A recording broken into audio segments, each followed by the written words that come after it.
"I brought my late sister's children," the woman said through chattering teeth, as if she had rehearsed the sentence too many miles to waste a word of it now. The rancher stood just inside the gate with a lantern hanging low in one hand, and sleet silvering the shoulders of his coat. He was a broad man, not young and not yet old, with a kind of stillness that made other people speak too fast around him. The wind worried at the loose flap of the wagon cover behind her. 3 children sat huddled beneath it, eyes wide and hollow with the sort of tiredness that had gone clear through tears and come out the other side. The woman swallowed once. "Juniper Vale Pike was my sister. She died 9 days ago in Red Bluff. Before she passed, she told me if trouble turned mean, I was to come to Mercer Ridge and speak plain." The rancher did not ask who the children belonged to.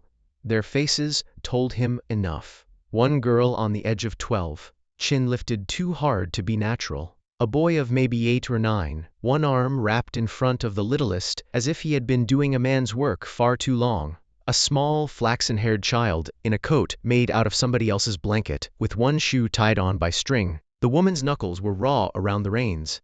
"If you mean to send us away, do it before I climb down. I haven't got enough left in me for false hope." Behind the rancher, the gate stood open on its iron hinge, moving a little in the wind. He lifted the lantern higher and looked from her face to the wagon and back again.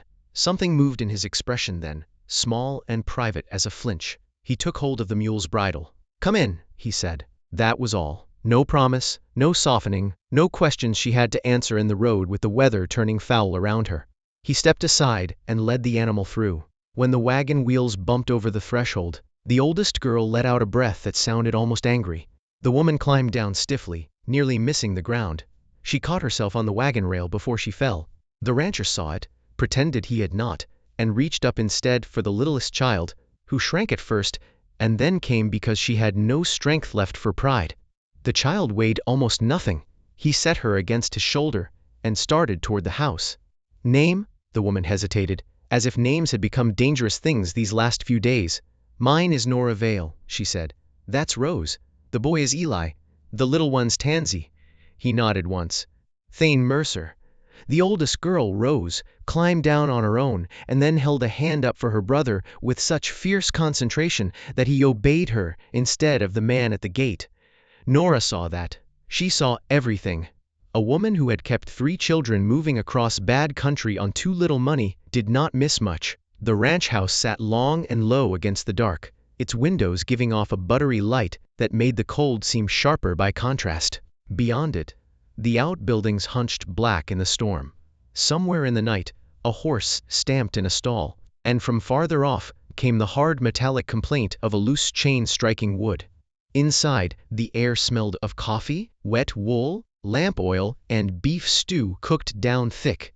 It nearly undid Nora on the spot. 2 ranch hands looked up from the table. One was a rangy blond fellow with a scar under his chin, the other short and barrel-chested with a mustache that made him seem sterner than he was. Both stared exactly long enough to be noticed and then looked away when Mercer set the child down by the stove. "Get out of your wet things," he said. Nora did not move. Mercer put the lantern on the sideboard. That was not charity. That was instruction. The shorter man rose at once and came awkwardly forward. "Miss, if you'll hand me the blanket, I'll hang it where it'll dry. Name's Otis Brame." Nora let him take it. Rose held still while Nora untied the ragged scarf beneath her chin. Eli stood near the door, watchful as a stray dog, his body turned half toward the room and half toward escape. Mercer saw that too. "No one's taking your wagon," he said to the boy. "No one's taking anything tonight." Eli's thin shoulders lowered by 1 hard inch. Supper was served without ceremony. Miss S. Pelham, the cook, emerged from the back room with her sleeves rolled and one eyebrow already raised at the sight of children in her clean kitchen. She was old enough to object to all surprise, and wise enough to save it for later. She set bowls down, cut thick slices of bread, and looked at Nora's face just once before filling her plate fuller than the others. Nobody spoke much while they ate. Rain turned to sleet on the windows. Tansy nodded into her spoon twice before Rose took it from her and fed her the last few bites. Eli burned his tongue in his hurry and pretended he had not. Nora ate like a person reminding herself to do it. At last she reached into the worn leather satchel she had kept at her feet the whole meal. From inside it she took a folded paper, edges softened by handling. "She left this," Nora said. "For you." Mercer took it but did not open it at once. He knew Juniper Vale's hand before he broke the seal. He had known it 12 years ago on a school ledger, and once on a hymn sheet she had copied out for his sister when the preacher's wife was sick. He knew it now even though the lines had gone weak and wandering. He read in silence. Thane, if this reaches you, it means I could not hold on. My sister Nora is stubborn in the useful ways and proud in the tiring ones. Help her if you can. I do not ask on account of old sentiment, only on account of an old promise spoken beside a bed you have not forgotten. If these children stand at your gate, choose mercy faster than regret. There was no signature beyond her name. Mercer folded the letter with the care a man used for a thing that had more force than size. Mrs. Pelham, he said. Make up Ruth's room and the small room off it. Mrs. Pelham looked at him fully then, and something old passed over her face. I'll do it. Nora heard the name but had no place for it yet. Mercer took his coffee standing up. You and the children can sleep here tonight. Tomorrow we'll speak. That, too, sounded less like an offer than a rule being laid down for a piece of weather. Nora wanted to ask what Juniper had meant by old promise. She wanted to ask why the room upstairs had gone still as a church when he named it. Instead she said, "Thank you." He inclined his head but did not answer the thanks. Perhaps he did not know what to do with it. By the time Nora got the children up the stairs, Tansy had gone boneless with sleep. Rose still carried herself stiffly, though her eyelids were pink with strain. Eli checked the window and the door latch before sitting on the edge of the bed, which told Nora more about Red Bluff than he ever had. The room held simple things: a braided rug, a washstand, a chest, a patchwork quilt carefully mended. On the shelf above the bed sat a china dog with one ear broken off. Tansy touched it once with reverent fingers. Are we staying? She whispered.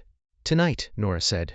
Rose looked at her. Children knew when an answer had been cut shorter than the truth. After they lay down, Nora stood at the window and looked toward the yard. The sleet had thinned. Moonlight showed a pale line of fence, the black hump of the barn, and farther out, the gate. It was still open. Now and then, in a life gone hard around the edges, a person came to a single gate and understood that the whole road behind had led there. Whether mercy waited beyond it or another wound altogether, there was no turning aside by then. The heart had already spent what courage it had getting there. Nora slept in snatches, half expecting boots on the stairs, and in order to move on, dawn found her already dressed, hair pinned back, sleeves rolled. She went down meaning to earn breakfast before it was offered. Mrs. Pelham caught her reaching for the water pail. If I wanted clattering before sunup, I'd have married a drummer, she said. Sit, I can work, one do not doubt it. Mercer came in from the yard smelling of cold air and horse. He had a bridle over one arm, and a strip of blue sky behind him through the open door. He saw Nora standing there like apology made flesh, and jerked his chin toward the table. They ate in a thinner silence than the night before. The children slept on upstairs, worn out enough to miss the clamor of pans. At last, Mercer set down his cup. Deputy rode out before first light, he said. He'll be back within the hour. Nora's hands stopped over the bread. Why? Because a woman and 3 children cannot vanish from Red Bluff without somebody asking where the road points. He brought a wire to town last night. Man named Harlan Pike is looking for his brother's children. Nora went pale in a clean, sudden way. He's no kin worth naming. Mercer watched her for a moment. That may be. He's still coming. She sat down because her knees had forgotten their office. Juniper told me not to let him have them. What for? Nora laughed once without humor. Because he measures children by what they can carry, and how long before they can be hired out. The words came quietly after that. Almost too quietly. Red Bluff had been a mining town trying to become respectable, which was about the most dangerous condition a place could take on. Nora's sister Juniper had married Orphaned Pike, against advice and kindness both. Orphaned had charm enough for 3 men, and steadiness enough for none. Cards had him by sundown most nights. Drink had him by full dark. He died under a slate fall 2 winters before, leaving debts and a name that opened no doors. Juniper had sewn until her eyes ached, taught sums to boarders' sons, taken in washing, and gone lean doing it. When the coughing started last autumn, Harlan Pike began stopping by too often, each visit dressed up as concern. He talked of guardianship, of boys needing strong discipline, of little girls best placed where they could be useful. Juniper heard the accounting beneath the pity. So had Nora. He wanted Rose as house help for that hotel widow he keeps hoping to marry, Nora said. He said it like he was discussing a sack of flour. Eli, he meant for the livery by spring. Tansy, her voice thinned. Tansy, he said, was young enough not to remember much, if she was sent off. Mercer's face did not change, which made it more dangerous than if it had. Why come here? He asked. Nora touched the letter on the table between them. Because when the fever took hold, and she knew she hadn't got long, Juniper said there was one man in the territory who knew the price of shutting a gate too soon. For the first time since she had arrived, Nora saw him flinch in the open. Before either of them could say more, hoofbeats sounded in the yard. Deputy Orrin Fitch came in dusted with road grit, carrying a folded paper and the look of a man who disliked his errand. He was red-haired, narrow-shouldered, and younger than the badge made him seem. "Morning," he said. "Morning, Mercer." "Miss Vale." Nora rose. Fitch held out the paper. "Message from the probate clerk over in Red Bluff, Harlan Pike. Petitions next of kin and alleges unlawful removal of minors from county jurisdiction." Mrs. Pelham muttered something sharp into the stove. Nora took the paper with fingers gone cold. The clerk's language ran on in that official style that made theft sound tidy and cruelty sound procedural. "He can't just take them," she said. "No," Fitch said carefully. "Not straight off. But he can make a nuisance of himself all the way through the courts. And folks like him usually count on honest people being too poor or too tired to see it through." Mercer leaned one hand on the table. "What does he need?" "A local hearing for temporary custody if he means to remove them fast. Judge Ellerby sits tomorrow in Bitter Creek." Nora looked from the deputy to Mercer. "Then I'll take the children and keep moving." Fitch's mouth tightened. "Miss, that would help him more than you." Mercer said, "No." The single word sat there like an iron weight. Nora turned to him. "You don't owe us a fight." He met her eyes. "Running gives him the shape of the story. I'm not in the habit of handing men that." She drew a breath. "And what are you in the habit of, Mr. Mercer?" Something old and hard moved under his expression. "Learning late." The children thundered down the stairs just then, all bones and bedhead and questions, and the moment broke. Rose stopped when she saw the deputy. Eli moved instinctively in front of Tansy. Mercer crouched just enough to bring himself lower. "No one's going anywhere this morning," he said. Rose looked at the paper in Nora's hand and clearly did not believe him. That distrust ought to have belonged to a much older face. Before midday, the bargain was struck. Nora would stay at Mercer Ridge until the hearing. She would not sit idle as guest or burden. She could sew, keep household accounts, teach letters better than some schoolmasters, and shoot a rabbit if the rifle wasn't too particular. Mercer needed none of the boasting. He had already seen the hands that had kept 3 children patched, fed, and moving. "You'll help Mrs. Pelham till she's willing to admit she needs it," he said. "You'll do books with me after supper. Half my hands sign with marks, and the supplier in town takes advantage of arithmetic when it can't answer back." Nora blinked. "That is a curious offer." "It is the one made." "And the children? Rose can help in the kitchen if she wishes and stop if she doesn't. Eli can watch Otis mend harness and keep out from under the horses. Tansy can do what small children have always done when sensible adults are occupied, which is get into things," Mrs. Pelham said. The first day passed in work because work was merciful that way. Nora found peace in ordered tasks. Flour measured level, lamp chimneys cleaned, shirt sorted by mending needed. Rose turned out to be deft with a peeler and savage toward anyone who tried to spare her the harder jobs. Eli followed Otis to the tack room and watched him with an intensity usually reserved for sermons or surgery. Tansy fell asleep sitting up on a stool in the warm patch beside the stove, woke hungry, and then attached herself with solemn determination to a barn cat that wanted none of it. Mercer came in at dusk with figures from the cattle books and spread them on the table. Nora saw in 10 minutes what he had not said aloud. A bank note due in 10 days, a delayed payment from a buyer in Sheridan, and feed costs pinching harder than they should have after a dry summer. "You take on strays at an inconvenient time," she said. His mouth almost moved. "I seldom consult convenience." Clearly, they worked shoulder to shoulder over columns of numbers while the children slept upstairs and the house settled around them. He wrote carefully, as if each figure had to be persuaded into line. She corrected an error in a salt invoice. He corrected her assumption about freight timing. There was no softness in it, and no need yet for any. The strangest thing was how quickly it began to feel like company. The next day in Bitter Creek, the town looked at Nora in the plain old way towns had of looking at women they could not place. The mercantile clerk looked at her ringless hand, then at Mercer beside her, and decided on a story cheap enough to enjoy. Two ladies in plum hats paused on the boardwalk and smiled with their mouths only. Mercer saw it. "Buy what you came for," he said, low. Nora lifted her chin. "I have done sharper things than buy coffee under judgment." "Have you?" "All women have." Judge Ellerby granted a temporary stay until full testimony could be heard 2 days hence. Harlan Pike had not yet arrived in person, but his petition had. Mercer posted bond to keep the children where they were. Outside the courthouse, Nora stopped short. "You did not ask before signing that. You would have refused." "Yes, I know. That bond puts your ranch at risk. It puts my name in the right place." She looked at him then with something new in her face. Not trust yet, but the first brick laid in its direction. By evening the story had traveled faster than wind over grass. A woman at the post office asked Mrs. Pelham if Mercer intended to populate his ranch by collecting widows' relations.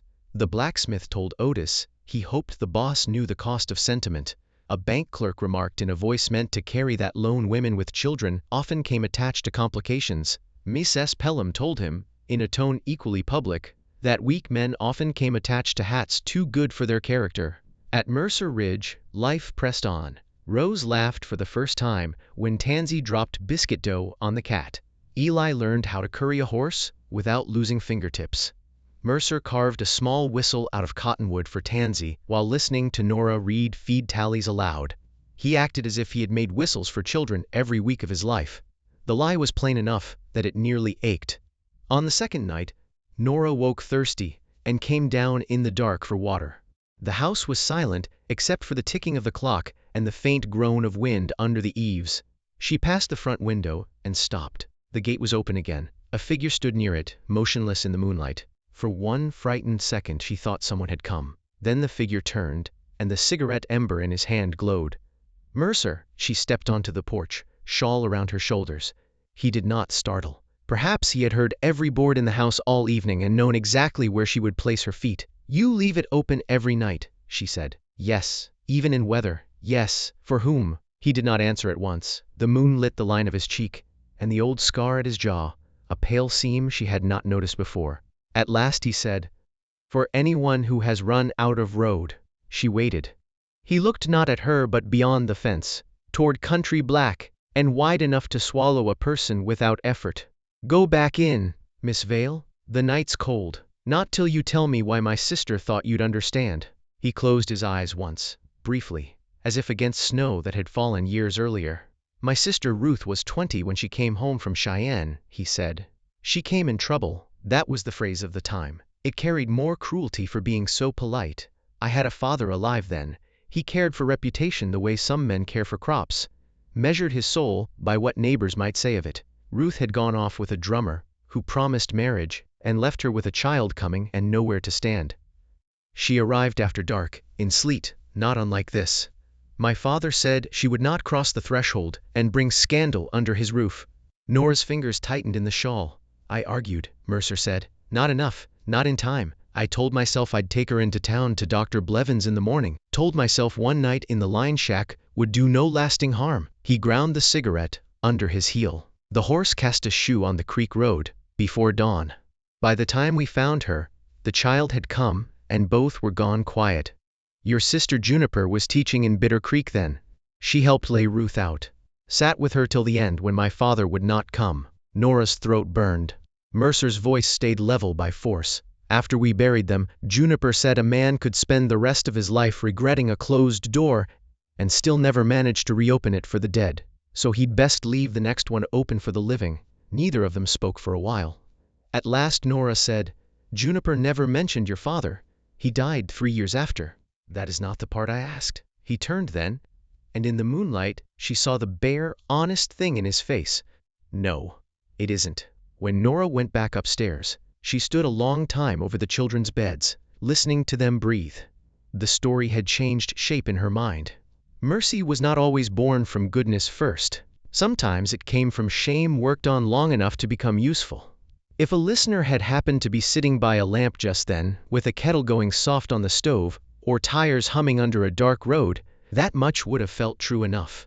The best people were not always the ones who had never failed. Sometimes they were the ones who had failed once, been marked by it, and never again mistaken pride for strength. Harlan Pike arrived the following afternoon in a two-seated buggy polished within an inch of decency. He was a narrow-faced man, with hair parted too carefully, and a black coat that held no dust, which meant other people had been doing the hard parts of his life for some time. He came up the walk smiling. Nora met him on the porch before he could put a hand to the latch. "Well," Harlan said, taking in the ranch house, the yard, the children visible through the window. "You did land on your feet after all. You can say your piece from there. Now, don't set yourself up in drama, Nora.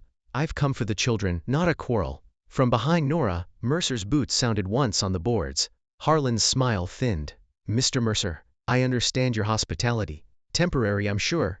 "Incorrect," Mercer said. Harlan produced papers. He liked papers. Men like him often did.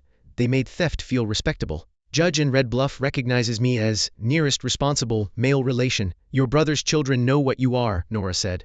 He ignored that with practice. "Miss Vale is unmarried, without property, and given to unstable acts like absconding across county lines." Rose appeared at Nora's side, silent as a blade. Harlan's gaze touched her, and brightened in a way that made Nora's skin crawl. "There's my good girl," he said. "You've had your little adventure. Time to come home." "I never was home there," Rose said.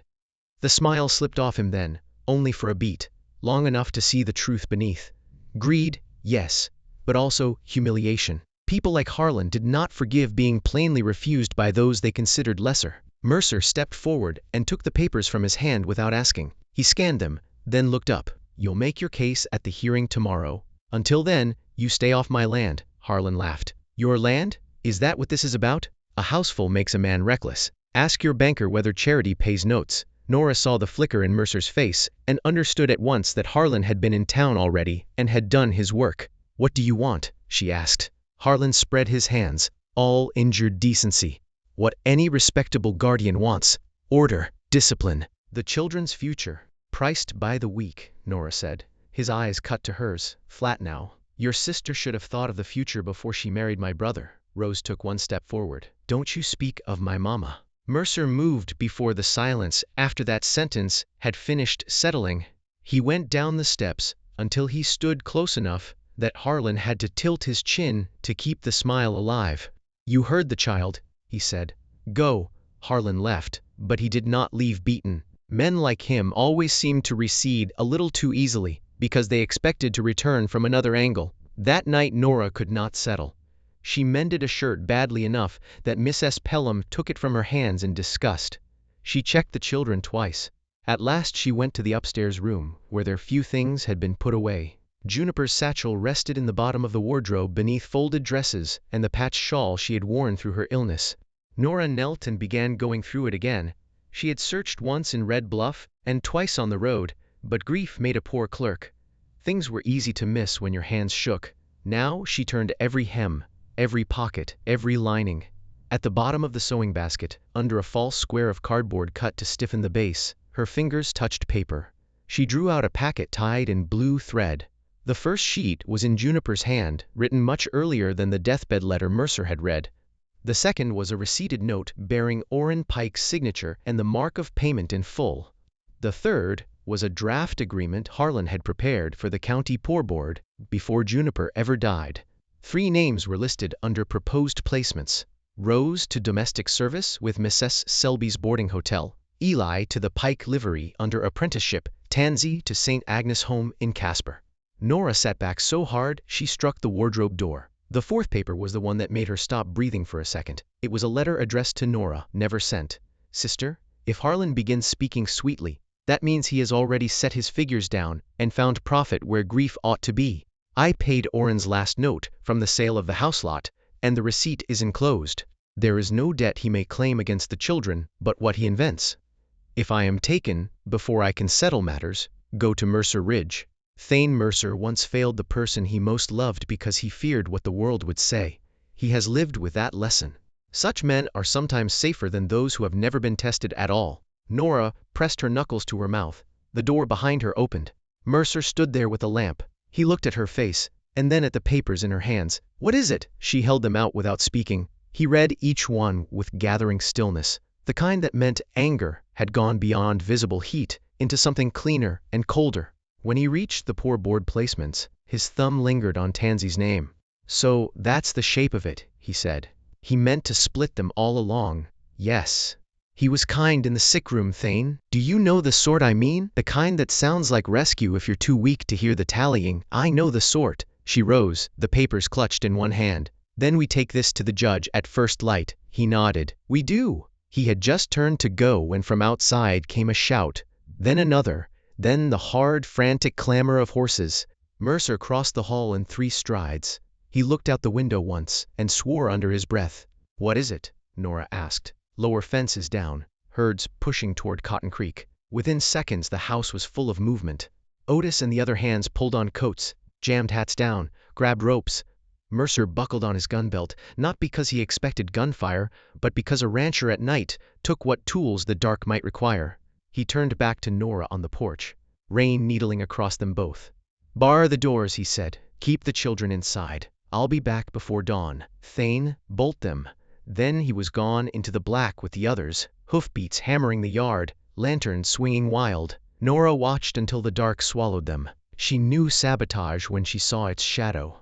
A fence did not often go down the night before a custody hearing by holy coincidence. She barred the door. Miss S. Pelham came out of her room, tying her wrapper tight. "What devil's work now?" Nora held up the papers. "Harlan's." The old woman's face went hard as winter bark. "Then keep those dry if the Lord himself asks otherwise." The children woke with the noise. Rose heard the word hearing and understood enough. Eli wanted a rifle. Tansy wanted to know if Mr. Mercer had gone away forever. Nora knelt and took all 3 faces in with one look. "Listen to me. Nobody opens that door but me or Miss S. Pelham. Nobody." A knock sounded almost at once. Not loud, not panicked, polite. Every soul in the room went still. Nora's blood turned careful. "Who is it?" she called. "Harlan Pike," came the answer. "I have the deputy with me. New order from the judge." Miss S. Pelham hissed through her teeth. "Liar." Nora approached the door but did not unbar it. Through the sidelight she could make out 2 shapes on the porch, one of them indeed wearing a hat like a lawman's. Not Deputy Fitch. Someone broader, older. Perhaps a constable brought over from Red Bluff. "Harlan," she said, keeping her voice level, "the judge is asleep in town, and you know it. You'll want to reconsider making a public spectacle of yourself," he said lightly. "Children don't fare well around stubborn women." The knob turned once, testing. Rose grabbed Tansy's hand. Eli had gone white with a dangerous kind of stillness.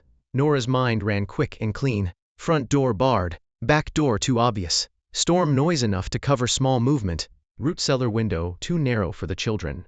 Pantry stair to the loft, above the kitchen there. She bent close to Rose. "Take them up the pantry stair and lie flat behind the flour bins." Not a sound. Rose nodded once. She did not waste breath on fear. The knock came again, harder. "Miss Vale," Harlan called, dropping the warmth now. "Open, or I'll have the constable break this door and tell the court you endangered lawful custody." Miss S. Pelham seized the poker from the hearth. "Let him." "No," Nora said. She thrust the packet of papers inside her bodice and went to the door, heart beating high and furious. When she lifted the bar, she did not step back. She opened it just wide enough to stand in the gap herself. Rain glazed Harlan's shoulders. Beside him stood a thick-necked constable Nora had seen once in Red Bluff, taking lunch from a widow who could not pay a fine. Harlan smiled thinly. "Move aside. Show me the order." He held up a sheet, keeping it angled from the light. A seal, perhaps. A signature, perhaps. He had counted on hurry, darkness, and fear. "Hand it to me," Nora said. He did not. That was answer enough. The constable put a boot against the threshold. "Don't make this troublesome, miss." Behind Nora, Miss S. Pelham said in a carrying voice, "One more step, and I'll lay open the first skull God offers me." Harlan's eyes slipped past Nora into the house, calculating children, stairways, corners. Then he looked back at her and let the politeness go entirely. "You've always mistaken stubbornness for virtue," he said softly. Juniper did the same. See where it got her. Nora slapped him. It was not a graceful slap. It was a clean one. The sound of it cracked through the rain. Harlan stared, stunned more by the refusal than the sting. In that instant, Nora shoved the door hard into the constable's shin. He cursed and stumbled. Mrs. Pelham drove the poker between the door and jamming it just as Nora dropped the bar back into place. The men hit the wood from outside. Once, twice. Break a widow's door in another county on false paper, Mrs. Pelham shouted, and see whether Judge Ellerby thanks you for it. The blows stopped. Harlan's voice came through the rain, tight as wire. Morning then. Nora stood shaking after their steps retreated. Not from fear now, but from the force of having stood. Rose emerged from the pantry, with Eli and Tansy behind her, each child wearing the face of someone who had seen an adult line drawn and understood the cost of it. Nora turned to Rose. "Saddle the gray pony," she said. Mrs. Pelham blinked. "At this hour?" "At this hour exactly. If Harlan means to reach town first and tell his story before ours, then we do not wait for daylight to improve our chances." The old woman studied her one beat, then nodded. "I'll wake the Swede boys in the bunkhouse. One of them will ride with you." "No. If men from this ranch are seen surrounding me, Harlan will call it coercion. I go as the children's aunt and nothing else." Mrs. Pelham opened her mouth to argue, closed it. "Then go quick." Nora kissed all three children in turns, though Rose pretended not to need it. Tansy clutched the cottonwood whistle Mercer had carved and would not let go. Eli said, in a low, rough voice, "Bring him back." She touched his cheek. "I mean to bring more than that." The ride to Bitter Creek before dawn was the sort that divided a life into before and after. Rain turned the road slick. Then the wind shifted and brought pellets of ice that stung the face raw. The pony slipped once in a wash and recovered. Nora bent low over his neck, one gloved hand pressed hard against the papers inside her coat every few minutes, as if feeling for a pulse. A mile outside town she heard another horse gaining. Her heart lurched. She hauled the pony around and saw Mercer in the gray half-light, hat brim dark with wet, coat splashed to the thigh with creek mud. He reined in hard beside her. "You left me the easy part," he said. She had not known until that moment how badly she had needed to see him. "The herd?" Otis and Lars turned them. Fence was cut clean. "I knew it. I know." He looked at her face, saw enough, and held out his hand. She passed him the packet while their horses blew steam into the cold. He read Juniper's unsent letter right there in the road. When he lifted his head, the storm had nothing on his eyes. "We'll get there in time," he said. They did. Judge Ellerby, roused early and displeased at being forced into usefulness before breakfast, heard the matter in his office because the regular room had not yet been opened. Harlan arrived half an hour later with the false composure of a man who hated finding the chairs already occupied. Rose, Eli, and Tansy had been brought into town by Mrs. Pelham and Deputy Fitch in the wagon behind them.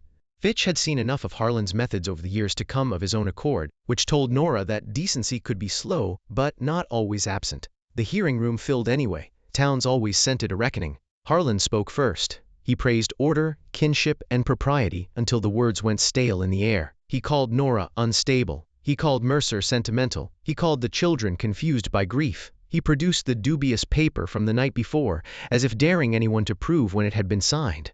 Then Nora stood. She was not a practiced speaker. Her voice shook on the first sentence and steadied on the second. She told what Juniper had endured. She laid down the receipted note proving Orrin's debt paid. She laid down the poor board placements Harlan had prepared before Juniper's body was cold. A murmur moved through the room at that. Judge Ellerby peered over his spectacles. "Mr. Pike, these documents suggest financial motive quite apart from guardianship." Harlan spread his hands. "Practical planning in unfortunate circumstances. Planning to divide siblings before the mother's death was registered?" Fitch said from the back. Every head turned. The deputy stepped forward, hat in hand but voice firm. He testified that Harlan had been making inquiries about apprenticeship rates for children months prior. Mrs. Selby herself, flushed and indignant at being dragged into public ugliness, admitted Harlan had approached her regarding Rose. The constable from Red Bluff, seeing his breakfast and reputation both at risk, suddenly remembered he had never been shown a valid cross-county order at all. Harlan began to sweat. Then Judge Ellerby asked the children if they wished to speak. Rose did. She stood on tiptoe to be seen and fixed her uncle with a stare too old for her years. "He kept saying he'd make us useful," she said. "Mama said people who love you don't talk that way." The room went still. Eli, white-faced but stubborn, added, "Mr. Mercer gave Tansy a whistle before he knew whether the judge would let us stay. Harlan never gave us anything unless he wanted it back twice." Harlan snapped, "Children say what they're fed to say. It was the wrong thing. It sounded like what it was." Judge Ellerby drew himself up. "I have heard enough. He ruled temporary custody to Nora Vale, with Mercer Ridge recognized as place of residence and protection until permanent guardianship papers could be settled. He further ordered inquiry into Harlan Pike's attempted misuse of county indenture procedures and false representations across county lines. Harlan opened his mouth. Judge Ellerby shut it for him with a lifted palm. When it was done, when the room had begun to exhale and move and whisper, Harlan turned at the door and looked back at Nora. There was no charm left in him, only spite. "You think this means you've won?" he said. Nora rose from the bench where Tansy leaned against her side. She had not planned the words, and perhaps that was why they came out true. A home is the place that keeps you, that was all. Harlan looked at the children, at Mercer, at the gathered faces that had ceased finding him respectable now that the varnish was stripped off. Then he left to whatever smaller version of himself remained. Outside, the storm had broken. Sun came through in ragged pieces, laying bright bars across the mud of the street. Rose stood very straight for 5 full seconds and then burst into tears, so sudden and furious, it seemed she had been holding back an ocean. Nora gathered her in. Eli pressed against both of them as if pretending he had merely moved closer by accident. Tansy put the whistle in Mercer's hand and said, with grave ceremony, "You forgot this." His throat worked once before he tucked it into her coat pocket again. There were still practical matters after justice, because life always insisted on them. Mercer's banknote did not vanish because his character had been proved sound. The lower fence still needed mending. Feed still cost money. Weather still came when it pleased. But a thing had shifted all the same. When Mercer went to the bank that afternoon, he went not alone but with cattle sale receipts Otis had managed to secure, Mrs. Pelham's sharp opinion of the banker's parentage ringing in his ears, and half the town newly aware that a man who stood for orphaned children was better risk than one who trafficked in them. Abel Clegg extended the note 1 month with poor grace and exacting interest. It was robbery in polished boots, but it was time. Time, sometimes, was the only mercy money ever granted. Back at the ranch, Nora settled into the work as if the walls had been waiting for her hands. She reorganized the pantry so even Mrs. Pelham admitted the sense of it. She put the feed accounts in an order Mercer could actually use. She taught Eli to cipher with dried beans and Rose to write a straighter hand from Juniper's old copybook. Tansy followed the cat until the cat relented and accepted its fate. Mercer did not speak of staying, neither did Nora. Such matters had to ripen or they soured, but the shape of the days changed anyway. He came in at dusk and looked first, without seeming to, for the 4 of them. She learned the difference between his silence when burdened and his silence when content. On Sundays, when there was no pressing stock emergency and the weather allowed, he drove them all to the hill above Cotton Creek where the grass spent silver in the wind. Rose gathered late asters. Eli tried to skip stones badly. Tansy fell asleep with her head in Nora's lap and one fist full of Mercer's coat sleeve. A week later Nora found him at the gate again after dark. The first frost had come. It turned the pasture white at the edges and made the stars seem close enough to bruise yourself on. Mercer stood with one hand on the weathered post. "You can close it now, if you want," Nora said. "No one would call you cruel for it." He looked out over the road. "Would you?" "No." He was quiet. "Ruth has sat between every choice I've made for 12 years. Not between them," Nora said softly. Inside them, he let out a breath that might have been a laugh if laughter came easier to him. "Juniper would have liked you being right at me." Nora smiled then, small and unwilling and real. Juniper liked most people. It was one of her flaws. He turned toward her. "And yours?" "I have several. You'll need specificity." Something eased in his face at last, something not borrowed from duty. He reached past her then and pulled the gate, not shut, but nearer. It stayed resting against the post, unlatched. By first snow, Rose no longer woke at every sound in the night. Eli had taken to following Mercer through the barns, with questions no sane man could answer before breakfast. Tansy announced one morning that the ranch cat belonged to the family, and would be renamed Biscuit, whether the creature consented or not. Mrs. Pelham said, "Well, that settles the matter." "What matter?" Nora asked. The old woman snorted. "The one everyone but you two resolved a month ago." Nora carried that warmth and embarrassment with her through the day. It settled deeper when she found Mercer after supper, with a folded paper in his hand. "Judge sent the final guardianship forms," he said. "They're in your name." Nora took them. For a second she could not speak. "I can keep them," she said at last. "No one can move them now." "No." She looked up. He had that same careful stillness he wore before stepping into dangerous ground. "There's more," he said. "If you want it." Her heart went strangely calm. Go on. I've spent years trying to make one old wrong useful. You and the children came through my gate, and the house stopped sounding empty. That is the plain version." He held her gaze. "If you would rather have only the roof, you have it for as long as you wish. If you would have the rest of it with me, I would count that the better mercy." Nora laughed then, not because it was funny, but because if she did not laugh she might weep outright in the yard like Rose after the hearing. That is a proposal put together by a man who has spent too much of his life with cattle ledgers. It may be improved upon. "No," she said, stepping closer. "It may be accepted." He shut his eyes once as if steadying against good fortune, then opened them, and placed one hand at the back of her neck, with more reverence than urgency. When he kissed her, it was slow and certain and without show. A promise made by a man who had learned the cost of delay. They were married in the spring, in the front room, with Judge Ellerby sweating in his black coat, and Miss S. Pelham crying as if she resented the inconvenience. Rose wore Juniper's brooch at her collar. Eli stood so solemnly beside Mercer that he looked like a very small second groom. Tansy dropped flower petals in clumps, and then tried to gather them back up when she realized they were pretty. Harlan Pike wrote once from Red Bluff, threatening appeal. Mercer burned the letter unread after confirming the clerk's stamp. Some threats deserved a full hearing. Others deserved ash. Years later, folks in Bitter Creek still told the story in different ways according to their taste. Some said the widow's sister came to a ranch with 3 children and found justice there. Some said a hard man kept one promise too long, and another just in time. Miss S. Pelham said everyone talked too much, and the stew was burning. But the truest part was the plainest. At sundown on Mercer Ridge, the gate was never closed all the way. It rested easy on the post, ready to swing wide with one touch. And more than once, with lamplight warm in the windows, and children's laughter carrying from the yard, a traveler on the road would look up and see a woman on the porch, a rancher coming in from the barns, and 3 growing children running the last stretch home, before dark, as if they had never belonged anywhere else. And if this old story happened to find someone listening at the end of a long day, by a stove or a steering wheel, or with mending in their lap, there was comfort in knowing the road did not stay hard forever. Somewhere ahead, if grace held and heart stayed brave, there was still a gate left open and a light on in the house.